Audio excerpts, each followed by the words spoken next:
Sis dan bro, ada kabar baik nih buat kamu yang sekarang masih sekolah, kuliah, atau mencari kerja. Partai Solidaritas Indonesia memahami sulitnya mencari kerja, padahal kalau dipikir-pikir ya, lapangan kerjanya tuh ada loh. Untuk itu, PSI telah menelaah, menganalisis, lalu kemudian keluar dengan solusi.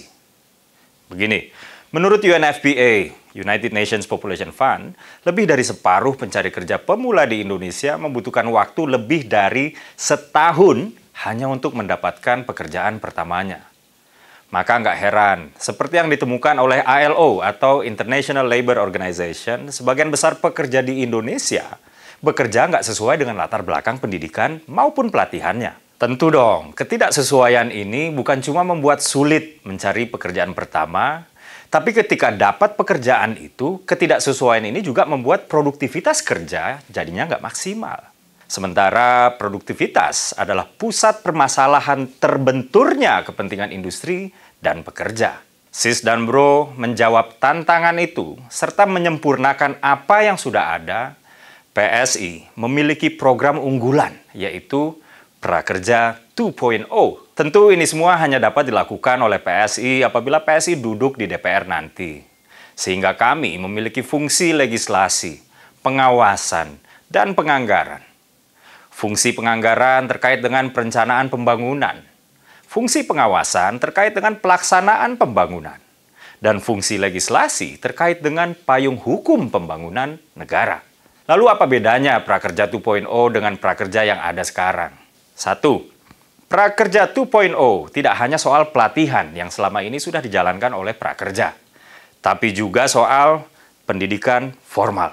Beban untuk mencocokkan kualitas tenaga kerja yang dibutuhkan oleh industri dan dunia usaha dengan kualitas tenaga kerja yang dicetak oleh dunia pendidikan di Indonesia nggak akan bisa secara efektif ditanggung sendirian, semuanya atau sebagian besarnya oleh pelatihan informal.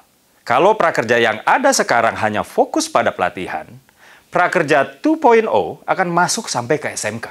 2. Prakerja 2.0 memperkuat operasionalisasi dalam mencocokkan antara kebutuhan industri dan dunia usaha dengan pendidikan dan pelatihan yang sekarang sudah dimulai oleh prakerja yang ada. Singkatnya, kecocokan jumlah, sebaran, dan kurikulum SMK akan disesuaikan dengan kebutuhan industri dan kewirausahaan di tiap-tiap daerah. Setiap daerah kan punya potensi ekonomi yang berbeda. Sadar nggak sadar ya sis dan bro, Bali adalah contoh konkret. Saat dulu industri pariwisata dibangun di Bali, di era Menteri Job AV, blueprint pembangunan ini sudah memikirkan suplai tenaga kerja. Dibangunlah banyak sekolah menengah dan sekolah tinggi ilmu pariwisata di Bali. Maka nggak heran, di Bali hari ini banyak posisi-posisi strategis usaha-usaha pariwisata, misalnya manajer atau ke atas, diisi oleh orang Bali sendiri.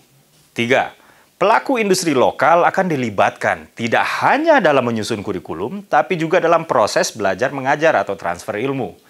Mendekatkan industri dengan pendidikan tidak hanya memastikan kecocokan kualitas calon tenaga kerja dengan kebutuhan industri, tapi juga memudahkan si pencari kerja pemula untuk mendapatkan pekerjaannya. Mencari kerja lebih singkat, produktivitas meningkat, kesejahteraan terangkat, industri pun menggeliat. 4. Prakerja 2.0 melembagakan harmonisasi 3 sektor pembangunan sekaligus, yaitu ketenaga kerjaan, industri, dan pendidikan. Hal ini penting untuk memastikan kehadiran negara di fase transition from school to work agar memudahkan pencari kerja pemula dalam mendapatkan pekerjaan pertamanya. Pada saat seseorang bersekolah, negara hadir melalui Kemendikbudristek RI. Pada saat seseorang bekerja, negara juga hadir melalui Kemenaker RI. Namun, pada saat seseorang sudah selesai bersekolah, lalu ingin mendapatkan pekerjaan pertamanya, kehadiran negara belum terasa. Padahal dalam konsep life cycle, fase transition from school to work ini sangat menentukan produktivitas seseorang ke depannya. Negara harus hadir untuk memudahkan pencari kerja pemula untuk mendapatkan pekerjaan yang diinginkan, yang tentunya sesuai dengan latar belakang pendidikan dan pelatihannya. Hal pertama yang harus dilakukan oleh lembaga tersebut adalah menentukan dulu 10 hingga 20 tahun ke depan tenaga kerja yang seperti apa yang akan kita butuhkan. Maka pengembangan sebuah proyeksi ketenaga kerjaan yang dibuat bersama oleh 3 sektor tadi menjadi penting. 5. Prakerja 2.0 menangkap dengan baik fenomena disparitas regional. Kita sama-sama tahu bahwa tiap-tiap daerah memiliki karakteristik demografis yang berbeda, potensi ekonomi yang berbeda, maka kebutuhan tenaga kerjanya pun juga berbeda-beda. Menitik beratkan kesesuaian antara suplai dan permintaan tenaga kerja di tingkat daerah, provinsi, atau bahkan kabupaten kota, PSI ingin mengurai penumpukan tenaga kerja di daerah-daerah tertentu dan kekosongan tenaga kerja berkualitas di daerah-daerah yang lain. Sudah terbukti bahwa brain gain dan brain drain menyebabkan ketimpangan antar daerah, hingga ketegangan sosial antara penduduk asli dengan pendatang. Jadi ini bukan hanya soal pembangunan ketenaga kerjaan atau kemudahan mencari kerja. Ini juga soal pemerataan pembangunan, terutama dengan memberdayakan tenaga kerja lokal. Sis dan bro, dalam hal ini sih PSI konkret aja. Selain pengen anak-anak muda Indonesia mudah mencari kerja, ini adalah strategi untuk sukses memetik bonus demografi.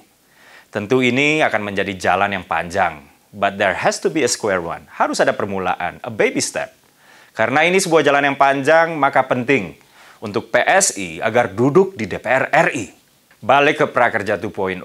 Sebetulnya hal ini pernah dilakukan oleh negara lain, misalnya Korea Selatan. Pada tahun 80-90-an, Korsel mencetak 1.000 engineer tiap tahun. Mereka lakukan ini tentu bukan tanpa tujuan dan tanpa perencanaan. Nah, nggak heran dong, pada hari ini kita udah nggak asing lagi sama yang namanya Hyundai, Kia, Samsung, Daewoo, dan lain-lain. Sis dan bro, Indonesia juga bisa maju. Dan Indonesia juga pasti maju. Asal kita mau berpikir maju. Saya Dede Prayudi. Salam solidaritas.